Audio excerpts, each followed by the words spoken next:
CTS 두란노 성경교실 가족 여러분 안녕하십니까? 저는 청주 순복음교회를 섬기고 있는 이동규 목사입니다. 오늘은 여러분과 예레미야서를 살피는 5번째 시간입니다. 그리고 예레미야서 3장의 말씀을 중심으로 하나님의 말씀을 보려고 합니다. 예레미야서가 52장이나 되는 많은 분량이지만 그 가운데 1장, 2장에 이어서 3장을 보기 원하는 것은 예레미야가 선포한 처음의 말씀들을 자세히 보기 위함입니다. 사실 우리가 성경을 보는 방법은 크게 두 가지가 있습니다. 하나는 마치 인공위성에서 이 땅을 볼 때 아주 큰 도시로부터 시작해서 점점 더 확대하여서 한 집과 사람으로 가는 것처럼 성경 전체를 위에서부터 조망하기 시작해서 각 권으로 들어가고 또 각 장과 각 절로 들어가는 방법입니다. 크게 보기 시작해서 작게 보는 방법이 첫 번째 방법이고, 두 번째는 반대 방법입니다. 작게 보기 시작해서 크게 보는 방법. 마치 한 사람이나 한 집, 한 거리를 비추다가 점점 확대되어서 도시와 나라와 그리고 지구 전체를 비추듯이 성경을 볼 때에 한 단어 하나하나 그리고 구절과 절과 장과 책을 넘어서 성경 전체를 보는 방식이 바로 그것입니다. 보통 우리가 성경 공부를 한다고 하면 첫 번째 방법을 많이 택합니다. 성경 전체는 하나님의 사랑에 대해서 이야기하고 있고, 구약과 신약은 나누어서 그것을 어떻게 보여주고 있으며, 구약 안에서는 첫 번째 있는 모세오경과 그리고 그 뒤에 있는 역사서와 예언서와 시편과 다른 권들이 어떻게 그 부분들 우리들에게 보여주고 있는지, 예레미야서라면 예레미야서 전체가 보여주고 있는 것을 먼저 살핀 다음에 한 장 한 장 한 장씩 들어가고 또 한 절 한 절씩 보면서 그 뜻이 무엇인지 보게 됩니다. 이 방법은 참 큰 이점이 있습니다. 왜냐하면 마치 숲을 보고 나무를 보는 것 같이 전체에서 벗어나지 않는 세부를 볼 수 있기 때문입니다. 그런데 두 번째 방법이 때로는 우리들에게 유익합니다. 아니, 사실은 이 두 번째 방법이 본래 우리가 성경을 보는 방법입니다. 누구든지 성경을 볼 때 창세기 1장부터 계시록의 끝장까지 한 번에 볼 수 있는 사람은 없습니다.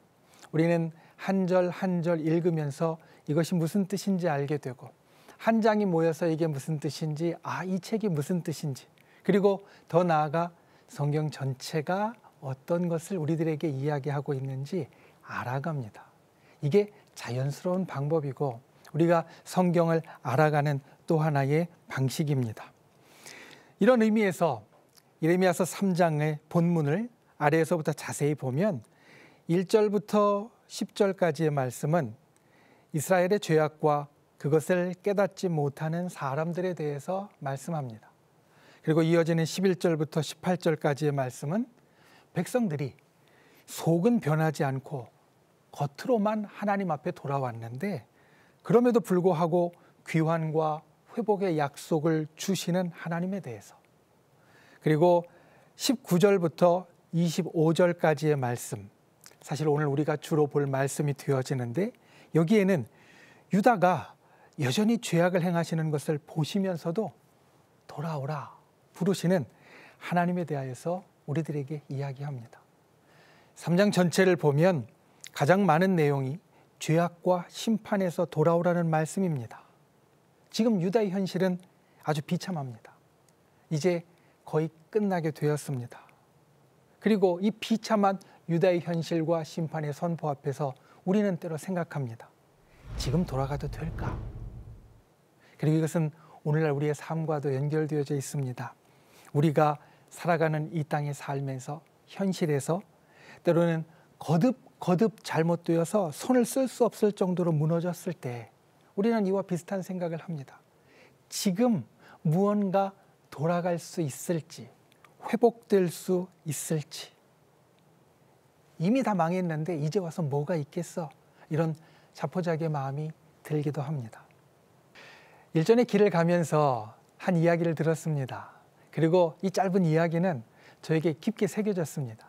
그 내용이 무엇이냐면, 인생은 한 겹이 아닙니다 라는 이야기였습니다. 이 이야기는 처음에는 그냥 흘려들었는데 그런데 점점 더 이 가슴에 새겨지고 그 의미가 새록새록 떠올랐습니다. 인생은 한 겹이 아니다.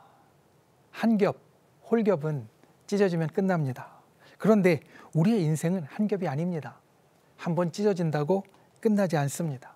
우리의 인생은 여러 겹이고 그래서 그중에 한 번 찢어지고 또 두 번 찢어져도 우리는 버틸 수 있고 수선될 수 있다라는 이야기입니다. 오늘 예레미야서 3장을 통해서 여러분들과 살피기 원하는 내용은 아직 늦지 않았습니다 라는 내용입니다.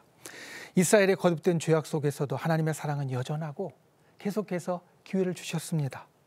그리고 우리의 인생 가운데에서도 하나님은 동일하게 행하십니다. 말씀을 통하여서 그 내용의 세밀한 것을 알아가는 저와 여러분이 되기를 소망합니다. 오늘 말씀을 통하여서 첫 번째 보기 원하는 것은 우리가 깨닫고 배워야 한다라는 말입니다. 오늘 우리가 주로 볼 본문은 이 예레미야서 3장의 제일 마지막 말씀입니다. 예레미야서 3장 1절의 말씀 제가 한번 읽겠습니다. 그들이 말하기를 가령 사람이 그의 아내를 버림으로 그가 그에게서 떠나 타인의 아내가 된다 하자 남편이 그를 다시 받겠느냐 그리하면 그 땅이 크게 더러워지지 아니하겠느냐 하느니라. 내가 많은 무리와 행음하고서도 내게로 돌아오려느냐 여호와의 말씀이니라. 여기에서 예레미야는 백성들을 향하여서 세 가지 질문을 던집니다.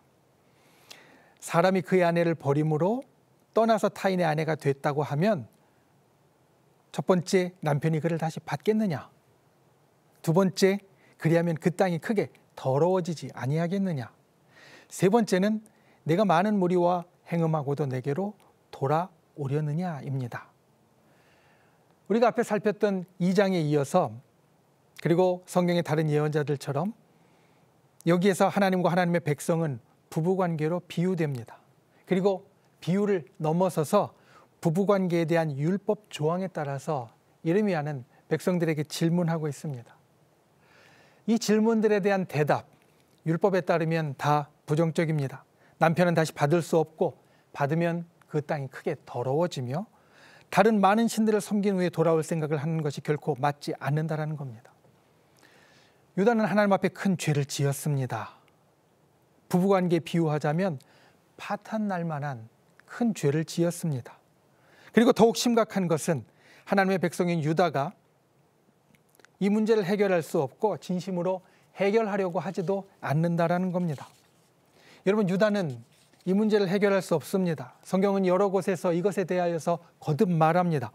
예레미야 2장 22절 말씀은 이것에 대하여서 어떻게 설명하냐면 내가 잿물로 스스로 씻으며 내가 많은 비누를 쓸지라도 내 죄악이 내 앞에 그대로 있다라고 말하여서 비누가 아닌 더 강한 잿물로 아무리 강력한 것으로 씻어내려고 해도 그 죄는 제자리에 있어서 씻어내지지 않는다라는 겁니다.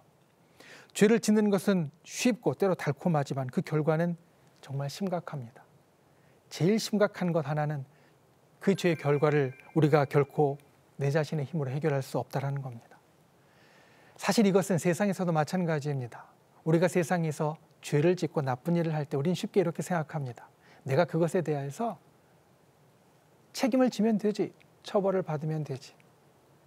그런데 생각해 보면 그 책임을 진다는 것, 처벌을 받는다라는 것, 그것은 죄를 없애는 것이 아닙니다. 가령 누군가가 사람을 죽이고 감옥에 간다면 그 처벌을 받는다고 해서, 감옥에서 벌을 받는다고 해서 그 죄가 원상복구되지는 않습니다. 그 죽은 사람이 살아나지 않는다라는 이야기입니다. 그러니 사실 이 범죄함은 우리가 아무리 경계해도 모자라지 않은 일입니다. 그런데 아무리 조심하고 경계해도 우리가 완전하지 않기 때문에 계속 죄를 짓습니다. 그래서 혹자는 이렇게 이야기합니다. 죄가 우리 인간의 두 번째 본성이 되었다. 우리 예수를 믿는 사람들은 죄를 지으면 하나님 앞에 회개하고 용서를 받으면 된다라고 생각합니다. 그런데 기억해야 될 것은 용서는 우리가 하나님 앞에 회개했다고 해서 일어나는 것이 아니라 하나님께서 우리에게 초월적인 은혜를 베풀어 주시기 때문에 일어나는 일이라는 것입니다. 죄를 짓는 것은 우리의 제2의 본성과 같이 어쩔 수 없는 일이 되었는데 아무리 씻어도 지워지지 않고 이 문제를 해결할 수 없는데 오직 하나님의 은혜만이 이 문제를 해결할 수 있고 하나님의 은혜만을 사모하는 우리 신앙인은 그래서 삶을 살며 하루하루 하나님 앞에 겸손할 수밖에 없습니다. 내가 무슨 일을 해서 용서받는 것이 아니라 하나님께서 주권적으로 초월적으로 우리를 용서해 주시는 은혜를 베풀 때 그 사죄가 일어나기 때문입니다. 더 나아가 유다는 이 죄의 문제를 스스로 해결할 수 없음에도 불구하고 진실하지 못했습니다. 여러분, 예레미야서 3장 4절과 5절의 말씀입니다. 거기에서 유다는 이렇게 이야기합니다. 성경을 함께 보십시오. 나의 아버지여, 아버지는 나의 청년 시절의 보호자이시오니 노여움을 한없이 계속하시겠으며 끝까지 품으시겠나이까? 하지 아니하겠느냐? 보라, 내가 이같이 말하여도 악을 행하여 내 욕심을 이루었느니라. 죄가 있다고 그 죄가 심각하다고 이야기하는 하나님께 백성들은 읍소합니다. 나의 아버지여, 나를 보호하시고 그 노여움을 거두어 주옵소서. 그런데 이 간구가 읍소가 아무 소용이 없습니다. 왜냐하면 반쪽짜리이기 때문입니다. 그들은 간구하면서도 악을 행하며 자기 욕심을 채우는 사람이 되었고, 이것은 마치 오늘날 우리가 하나님의 은혜를 구하고 또 하나님 앞에 살아가려고 하지만 회개하면서도 여전히 내 욕심을 채우려고 똑같은 악을 저지르고 있는 것과 비슷합니다. 유다 백성의 이야기는 유다 백성의 이야기만이 아닙니다. 우리의 이야기입니다. 우리가 하나님 앞에 죄를 지으며 하나님께서 이것을 용서해 주시겠지 라고 생각하고 기도하면서 내 욕심을 채우는 행동을 한다면 그것은 반쪽짜리이고 하나님께서 받아주시지 않는 것이 되어집니다. 하나님께서는 이것에 분명히 심판하시겠다라고 말씀합니다. 예레미야서 5장 14절 말씀에 보면 내가 내 입에 있는 나의 말을 불이 되게 하고 이 백성을 나무가 되게 하여 불사르리라 라고 하여서 너희가 아무리 내 앞에 와서 나의 아버지여 내 보호자시여 나를 용서해 주옵소서라고 이야기해도 그게 반쪽짜리가 되어진다면 너에게 분명히 심판이 있을 것이다라고 말한다라는 겁니다. 이 상황은 정말 심각했습니다. 예레미야의 고백 가운데 이 심각함이 드러납니다. 예레미야서 4장 19절은 이 심판의 말씀을 전하면서 이렇게 예레미야의 말을 우리에게 이야기합니다. 슬프고 아프다. 내 마음속이 아프고 내 마음이 답답하여 잠잠할 수 없다. 아주 순화된 표현입니다. 그런데 아주 생생합니다. 아주 순화된 표현입니다. 그런데 실제로는 아주 생생합니다. 성경에 나오는 설명을 보면 슬프고 아프다라는 말은 원문에서 내 창자여 창자여라는 탄식이고 이것은 동족의 심각한 상황을 보며 예언자가 갖는 고통의 탄식을 말합니다. 창자가 끊어지는 아픔이 있다는 말입니다. 그리고 내 마음속이 아프다라는 말의 표현에서 아프다라는 것은 해산의 고통을 말하는 단어가 쓰였습니다. 내 마음이 답답하다라는 말에는 마음에 큰 벽이 세워져 있다라는 말로 쓰여집니다. 즉 백성의 상태가 얼마나 심각하고 그것을 보는 예언자의 마음이 얼마나 아픈지 창자가 끊어지는 것 같고 그리고 마치 해산의 고통과 같은 것을 자기가 경험하고 있으며 내 마음에 큰 벽이 세워져 있는 것 같이 답답하다. 하나님의 마음을 보니 자기 몸까지도 이렇게 아파진다라고 예레미야는 우리들에게 전해줍니다. 여러분, 세상의 것은 달콤합니다. 하나님 앞에 죄는 한없이 용서받을 수 있지만 세상의 것은 기회가 지나가면 내가 손해볼 것 같습니다. 차지하지 못할 것 같습니다. 그래서 우리는 때로 하나님 앞에 죄를 짓더라도 세상의 것을 옮겨주려고 합니다. 그게 나에게 이익이 된다고 생각합니다. 그런데 정말 그렇습니까? 유다의 백성들도 그렇게 생각했습니다. 그런데 오해입니다. 세상의 것은 오히려 길게 보아도 우리에게 손해를 가져오고 우리가 하나님의 은혜 가운데 있을 때 이것이 이익이 된다는 겁니다. 3장 24절의 말씀 여러분 함께 보면 3장 24절은 우리들에게 이렇게 말합니다. 그것이 양떼와 소떼와 아들들과 딸들을 삼켰다. 유다의 백성들이 바알에게서 무언가 얻겠다고 하나님을 떠나서 그때는 이익을 좀 얻은 것 같았는데 결국에는 바알에게 더 많이 뺏기게 되었다. 세상이 우리들에게 무언가 주는 것 같아서 내가 하나님 앞에 잠시 돌아서서 그것을 움켜쥐었는데 결국에는 더 많이 잃고 더 많이 뺏기게 되었다라는 겁니다. 과거는 우리의 미래를 비추는 거울이라고 했습니다. 하나님의 사람들, 우리 신앙인에게는 과거 이스라엘 백성의 삶이 그리고 신앙의 선배들의 삶이 우리의 미래를 비추는 거울입니다. 그들의 지나간 삶의 이야기가 오늘을 살아가는 우리의 이야기요, 또 내일 우리가 살아갈 이야기가 된다는 말씀입니다. 이것이 지나간 이야기를 하나님께서 우리들에게 주신 이유입니다. 결코 이 속에서 과거를 알고 끝나라고 하시는 것이 아니라 하나님은 이 속에서 우리의 미래를 보라고 말씀하십니다. 멸망할 수밖에 없었던 이스라엘 백성에게서 깨닫는 분들이 되시기 바랍니다. 배우는 분들이 되시기를 소망합니다. 특별히 오늘 말씀처럼 우리가 하나님 앞에서 범죄하고 주님의 질책이 있을 때 이스라엘 백성처럼 하나님은 여전히 우리를 용서하시리라 라고 되뇌이면서 내 욕심을 채우는 것이 아니라 진짜 돌이켜 하나님 앞에 겸손히 엎드리고 진정한 은혜를 구하는 분, 세상과 나의 욕심으로부터 돌이켜 하나님을 향하는 분들이 되시기를 주님의 이름으로 소망합니다. 두 번째, 오늘 말씀 가운데 우리가 분명하게 기억해야 될 것은 돌아서지 말고 돌아와야 한다는 말씀입니다. 여러분, 예레미야서 3장 22절의 전반절 우리가 함께 보기를 원합니다. 아주 중요한 말이 그 가운데 있습니다. 예레미야서 3장 22절 말씀 제가 읽겠습니다. 배역한 자식들아 돌아오라. 내가 너희의 배역함을 고치리라 하시니라. 여러분, 배역한 자식들아 돌아오라 라는 이 말씀은 사실 우리가 깊게 보면 참 재미있고 의미가 있습니다. 여기에서 배역이라는 말과 돌아오라라는 말은 사실 정반대 의미로 쓰였습니다. 그런데 원문으로 보면 이 두 단어는 같은 동사에서 변화되어진 말입니다. 돌아오라라는 말은 슈브라고 되어 있고 배역이라는 말은 쇼바빔이라고 되어 있습니다. 이 둘은 사실 같은 말에서 나왔습니다. 그런데 뜻은 전혀 다릅니다. 우리말로 그 뜻과 본래 근원을 어떻게 살릴 수 있을까 고민해서 바꿔보면 이렇게 바꿀 수 있을 것 같습니다. 돌아선 자식들아 돌아오라. 돌아선 자식들아 돌아오라. 죄가 제2의 본성이 된 우리와 하나님과의 관계에서 가장 중요한 것이 이것입니다. 돌아서느냐 아니면 돌아오느냐. 이스라엘은 돌아섰습니다. 그래서 배역한 자식들이 되었습니다. 그 결과는 아주 참담합니다.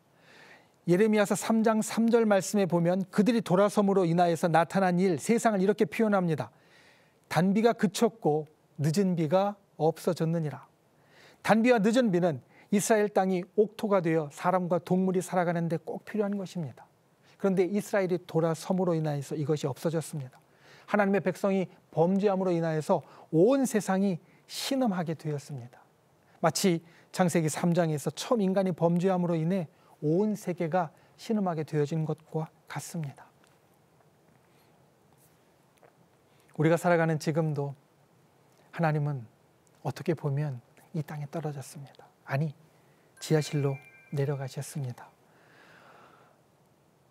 우리가 사는 세상에서 하나님을 향한 존경과 평판은 저 밑으로 떨어졌고, 그리고 세상 사람들은 하나님을 더 이상 두려워하고 높이지 않게 되었습니다. 왜 이런 일이 일어나게 되었습니까? 세상 탓입니까? 아닙니다. 우리 탓입니다. 남 탓이 아니라 바로 하나님의 사람인 우리 탓입니다. 우리가 하나님 앞에 바로 서지 못했기에 세상은 어지럽고 하나님의 이름이 저 밑으로 떨어지게 되었다라는 겁니다. 여러분, 비록 우리가 이렇게 행한다 할지라도 하나님의 사랑은 여전합니다. 그래서 이 문제를 해결하는 것 역시 여기에서 나오게 되어집니다. 내 인생과 온 세상과 하나님에 대한 문제가 내가 하나님으로부터 돌아섬에서 시작되어진 것 같이 해결책도 여기서 나옵니다. 하나님의 백성 이스라엘이 하나님에게서 돌아섰을 때 세계가 신음했기에 다시 돌아오면 회복되어집니다. 예레미야서 4장 1절과 2절은 우리에게 이렇게 말합니다.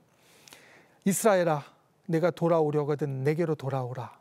내가 만일 나의 목전에서 가증한 것을 버리고 내가 흔들리지 아니하며 진실과 정의와 공의로 여호와의 삶을 두고 맹세하면 나라들이 나로 말미암아 스스로 복을 빌며 나로 말미암아 자랑하리라. 이스라엘이 돌아섰기에 세상이 신음하게 되었는데 2절 마지막 말씀에 보면 이스라엘이 돌아온 후의 세상의 모습은 나라들이 나로 말미암아 스스로 복을 빌며 나로 말미암아 자랑하리라.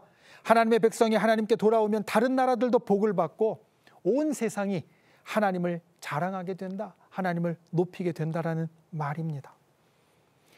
우리가 하나님 앞에 돌아오면 하나님이 높여집니다. 우리가 하나님 앞에 돌아오면 온 세상이 회복되어집니다.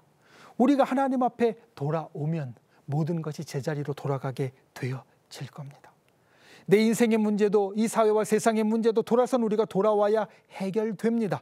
그리고 돌아올 때 중요한 것, 말씀은 우리에게 세 가지를 말합니다. 내게로 돌아와 흔들리지 아니하며 진실과 정의와 공의로 살아야 한다. 우리가 돌아올 때 다른 어떤 것이 아니라 주님께로 돌아오고 돌아와서는 다시 주님과 세상 사이에서 흔들리지 말고 돌아와서는 우리가 주님께서 원하시는 삶의 모습대로 살아가기에 힘쓸 때 그것이 주님 앞에 온전히 돌아옴이 되어지고 모든 것의 회복의 시작이 되어진다는 말입니다. 저 여러분은 하나님이 이 땅에 세우신 제사장 백성입니다. 하나님 앞에서 이 세상을 책임진 사람들입니다. 그러니 우리의 얼굴은 하나님을 향해야 합니다. 하나님에게서 돌아서지 마십시오. 돌아섰다면 다시 돌아오십시오. 우리가 하나님 앞에 돌아올 때 온 세상이 회복되어지고 우리가 하나님 앞에 돌아올 때 주님이 영광 받으시며 다시 바르게 세워집니다. 돌아서지 않고 돌아서는 분, 돌아섬으로 배역하는 것이 아니라 돌아옴으로 이 땅에 하나님의 복을 가져오는 주의 백성이 되시기를 소망합니다. 말씀을 맺습니다. 여러분, 우리의 인생이 한 겹이 아니라 여러 겹입니다. 한 번 망가졌다고 끝나지 않습니다. 하나님의 사랑은 계속되어집니다. 심판이 임박하였고 피할 수 없는 상황에서, 그리고 정말 끝난 것 같은 상황에서 오늘 말씀이 우리들에게 보여주는 것, 이스라엘 백성의 지난 시간을 보고 우리가 배우고 깨달으라. 그래서 이들의 과거를 통하여서 우리의 미래를 그려가고 만들어가는 사람이 되라. 기억하십시오. 하나님의 말씀을 볼 때마다 지나간 이야기가 아니라 여기에 나의 미래가 있다는 것을 기억하고 새기는 분들이 되십시오. 그리고 온 땅의 어려움을 볼 때에, 온 땅의 어두움을 볼 때에 그 책임이 세상에 있는 것이 아니라 내게 있다는 것을 기억하십시오. 배역한 자식들아 돌아오라. 돌아선 자식들아 돌아오라. 주님의 이 말씀대로 우리가 돌아섬으로부터 돌아와서 나를 회복하고 교회를 회복하고 세상을 회복할 수 있는 하늘의 백성, 하나님의 자녀가 다 되실 수 있기를 주님의 이름으로 소망합니다.